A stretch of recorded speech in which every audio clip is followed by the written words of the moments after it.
Hello, everybody. Mm. Welcome to As Above Academy's live stream chat. I am happy to be here.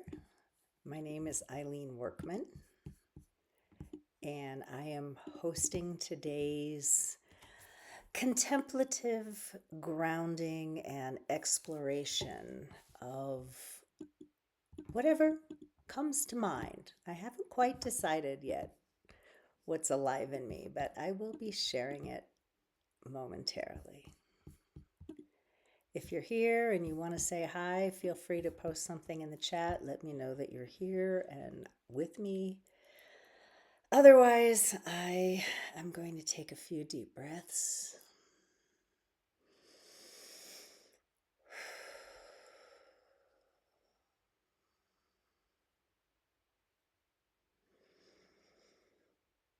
And I'm going to settle into being present with you all.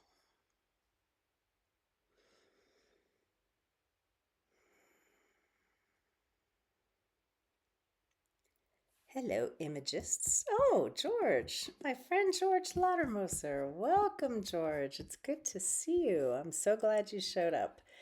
Today is my day to be present and live streaming on Twitch. What I want to look at today, something that's been alive in me over a very long time, but it's been really coming to the forefront in these last few weeks and days, particularly, is the recognition that there is a qualitative difference between what I call the context of how I hold reality, my senses, the things that I sense, the sensitivities that I feel, and the sensibilities that emerge, and those things themselves. And as I explore the contours of what I mean by context versus content, the way that seems to be really helping me to navigate and appreciate inner space is noticing the difference between atmosphere or surroundings or medium or whatever name you want to give to space itself and what that space is able to hold and accumulate and have commingle and process. And I'm finding the value in noticing the difference because I'm conscious that I don't get to control the influx of contents that show up in my awareness. I can be sitting here just minding my own business, and suddenly a very loud noise of a car crash happens on the street next to me. I'm not creating the car crash is happening. What I am creating in the atmosphere of awareness itself is some reactive response to the presence of that sudden loud noise or change. And the reason why it's important to notice that I am not the crash, I am not creating the crash, but I am the space in which the crash is registering, is because I'm becoming increasingly aware that I have some thermostatic control over the quality of my inner atmosphere, even if I don't control the specific contents that are showing up in that space. Why does that matter? Well, just like the size of a box matters as to how much you can cram inside of it without it becoming chaotic and hard to find things, the spaciousness of awareness helps determine, from my perspective, how much content I am able to hold that doesn't necessarily align automatically or resonate with itself beautifully. It might even be conflicting bits of content. But I find if I can create more space and awareness, more atmospheric calm, more relaxed opening for various types of content to come in and to vibrate at their own frequency, that a symphony can sort of naturally emerge in the present moment. Not one that I'm even necessarily conducting, but one that I have set the stage for so that the music can spontaneously jam with itself. And maybe I can do a little bit of conducting and influencing in that space. But the key is for the space itself to be conducive for the symphony to unfold. And I'm finding in my own life that the more conscious attention I give to the quality of this inner chamber of awareness, and the more balance and calm and clarity I can hold in this inner chamber, and the more, I want to say, kind of a looseness. It's not hyper dense or condensed or compressed, so that a long, languid wavelength cannot unfold. It has to be distorted and compact and distressed in some way.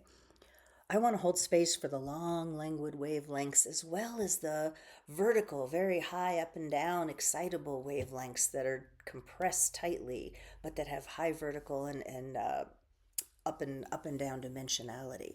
Because it takes all of these kinds of wavelengths for a symphony to express, for there to be harmony, for there to be a melody and a pattern that can actually coordinate itself and express in a more holistic way. I don't know if that's landing or making sense, but it's something I've been exploring inside of myself.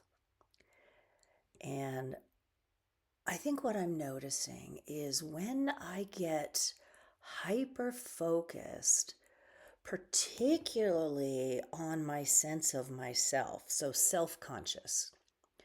Because what really is self-conscious is when suddenly the mind or awareness perceives itself in the spotlight of somebody else's attention.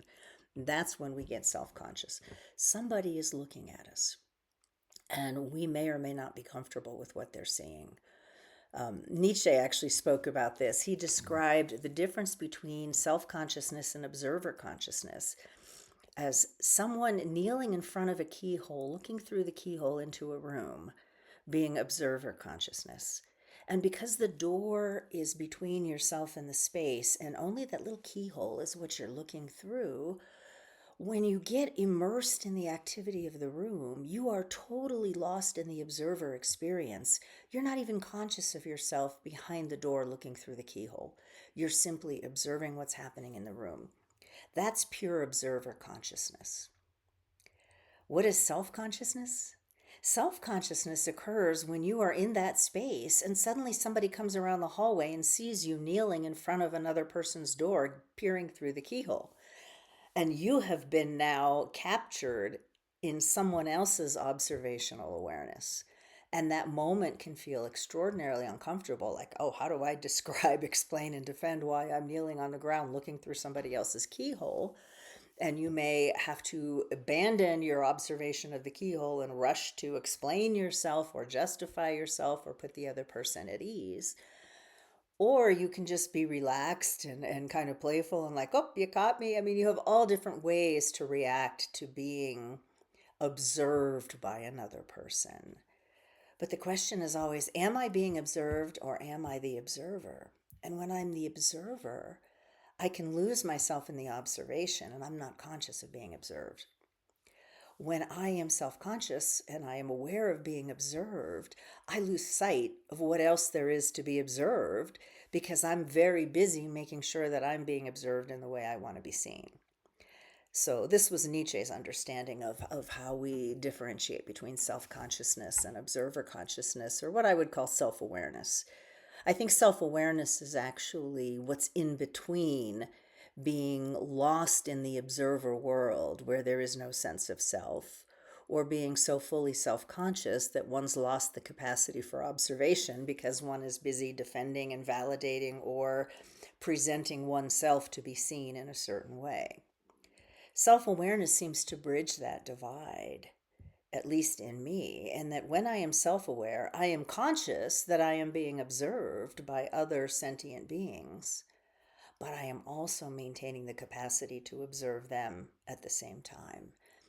And it's that simultaneity of exchange that I think what Zen Buddhists and other meditative thinkers and contemplatives refer to when they're speaking of the idea of calmness and of being present. Because when I am fully present, I am both observer and observed. There is no distinction between this is being observed and I am over here as the observer, or I am being observed and you are over there as the observer. There is the experience of both observing and being observed simultaneously. And when we step into that simultaneity of both radiating energy and absorbing the surrounding energy, yeah, as George says, in a nutshell, it's reciprocity. It's total reciprocity of experience. And it requires a sort of letting go, to let go of the experience or the attempt to control the content of the moment or confine the context within which the moment is permitted to be processed by observers, and simply relaxing and allowing the experience to be as it is, and trusting oneself to be able to absorb the radiant energy of others and to radiate the reality of one's own internal experience without having to put a spin and all kinds of defensiveness and protective sheltering and the things that we do to make sure that our self-image shows up the way we think it ought to show up, and that other people reflect our self-image back to us in the way that we prefer to be seen. Hi, Ariana. Welcome.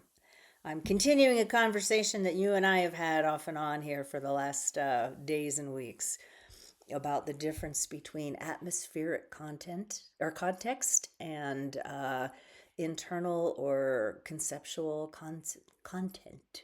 So, content and context.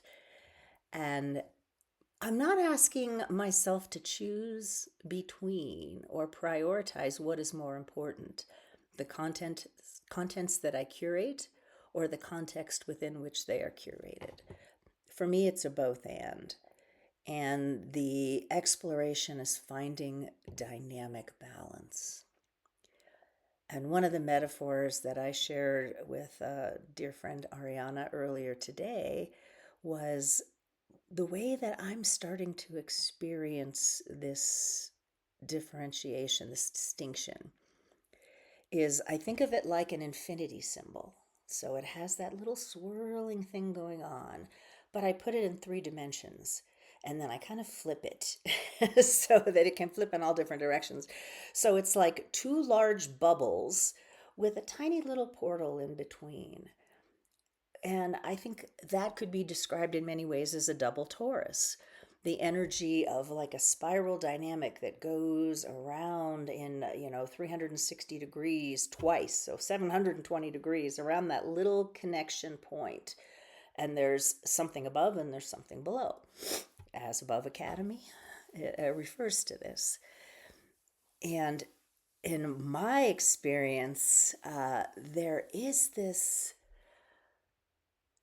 possibility always that when my inner atmosphere, what I could call my psychosphere maybe, compared to the external atmosphere, when it is relaxed and open and I feel gracefully present and I feel universally compassionate for all sentient beings that are participating in this experience, and when I allow the calmness and clarity and patience of deep time wisdom to illuminate the way, And when I step into this experience with peaceful intentionality, my inner atmosphere attunes to what I would call the consciousness of the universe, the source, the essence of all that surrounds and infuses who I am. And in that balance, which is dynamic, it's not perfect. I am not perfectly attuned to the universe and it's perfectly attuned to me. I have my own little subtle personality shifts and differences and feelings, as does it. But when we are in enough balance, I can open that portal wider, and the exchange between self and all goes more smoothly. That's the best metaphor I've been able to use to talk about this inner experience of reflecting and opening to the higher wisdom and giving it an opportunity to integrate itself into me without me imploding because it's just too much and I can't hold it, or exploding because I can't hold myself. I can't hold my awareness in the experience of so much. And learning how to do this dance of awareness in a more conscious way and to become, yes, Ari, and to become more masterful at simply manning that portal in a way that allows for the ease and grace of bidirectional flow between what I would consider the allness of all possibility, all creativity, all energetic potentiality, and the sense of me being here now in this embodied, temporal, conscious, confined, somewhat confined experience. How do I navigate that duality in a way that allows me to draw upon the totality and express it in this unique way that is entirely me, and bring something novel into this, what I call habitat for human creative expression? Because for me, that's what mind is, and that's what reality has given us. And we can turn this habitat into all different kinds of experiences that we so choose, or we can allow it to choose for us, which we've done in the past, or we can feel into what wants to emerge and become constant, tender gardeners of the atmosphere within which these creative possibilities can take root and grow and begin to flower and bloom and bear fruit and help to re-fertilize and rejuvenate the garden of human experience. George says a Mobius strip qualifies as a miracle as two sides disappear into one surface. Absolutely. That's what I'm speaking to. It's not even describable truly in language. Hi, Jay. Good to be back in the Eileenatorium. Welcome to the wilderness of my mind. It can be a fun place to walk through, and I try to guide you with as much gentleness as I can. It can get a little cray-cray in here, so if you see some like weird things, don't feel too concerned. Just call my attention to them, and we'll see if we can put them into a clearer perspective for you. Ariana loves my forest. I like my forest too. It used to frighten me when I was a kid. I used to be afraid of my own mind. I think, my religious upbringing taught me that my thoughts were to be afraid of if they weren't in alignment with what other people thought I should be thinking about. And I didn't know how to tell my mind not to allow in thoughts that it wanted to think. It had its own desire to explore ideas that I didn't have the capacity to say no to. And I don't think I'm supposed to say no to that. I think my job is to be conscious of the atmosphere within which I allow those thoughts to take root or to show up and show themselves to me. That's the way I look at it now. Not that the thoughts themselves are bad or wrong or should be hostilely forced out of existence, but that if I'm going to bring them into awareness and shine the power of attention on them, let me do so with utmost compassion, with as much grace as I can muster, with as much wisdom as I can bring to bear on the exploration, and with as much peaceful intentionality as I can hold when it comes to how they might express themselves in my world. That's the best I know how to do. I can't stop the thoughts. I can't control the thoughts, and I don't want to eradicate, twist, torque, or deny the existence of those thoughts. I want to hold space for those thoughts to express themselves as fully as they need to and become resolved. Ariana says, and your atmosphere is the oxygen you provide, the rest is the universe. That is true. That is true. If I strip my atmosphere bare, then no thoughts can land here. If I have no beliefs whatsoever, no tools whatsoever, no expression of experience whatsoever, nothing can grow. It's a sterile environment. If I make the atmosphere too dense, too thick, too heavy, too much gravitational pull, too much compression, nothing can move. Everything gets static, frozen, stuck, mired down. So finding that Goldilocks zone of interior atmosphere where the maximum number of thought forms can move freely and dance and spread out and do their thing and discover their place in the whole environment of existence. If I can do that for the reality, then I feel like I'm on track. Ariana says, speak a little to the Mobius strip idea. Ah, yeah, the magic of a Mobius strip is that it is somehow in the twist itself that the two sides become one and there is no difference between top and bottom. There's no left and right, there's no up or down. At that magical point of transformation, the two become one. So, what has come in on what seems like the top exits on the bottom without ever having to make any kind of a reverse journey. It just keeps going, and the top magically becomes the bottom, and the bottom magically becomes the top. It's a fascinating experience. And the Klein bottle, Jay is asking, I don't even know what the Klein bottle is. You're going to have to enlighten me on what that is. That's a probably some sort of a conceptual shape or pattern flow that I'm not familiar with. Give me some research work, Jay. I'll have to look into that. See how that applies. We shall figure it out. Oh, okay, the three-dimensional version of the Mobius. Yeah, the way I call that the double torus.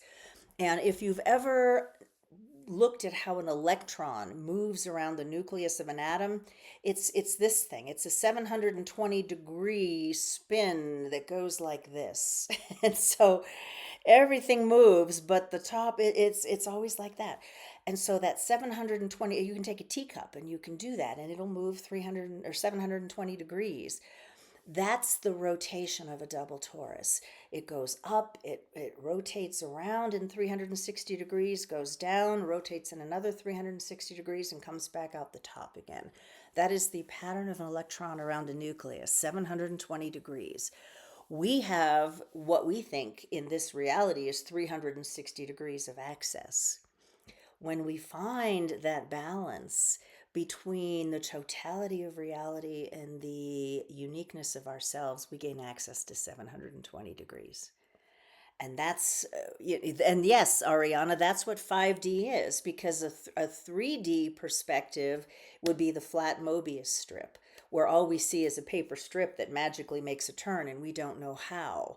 When we expand it into a 3D dimensional object, we see the 720 degrees that it has access to. We add that extra dimension, but we can't see 3D unless we hold 4D or 5D consciousness.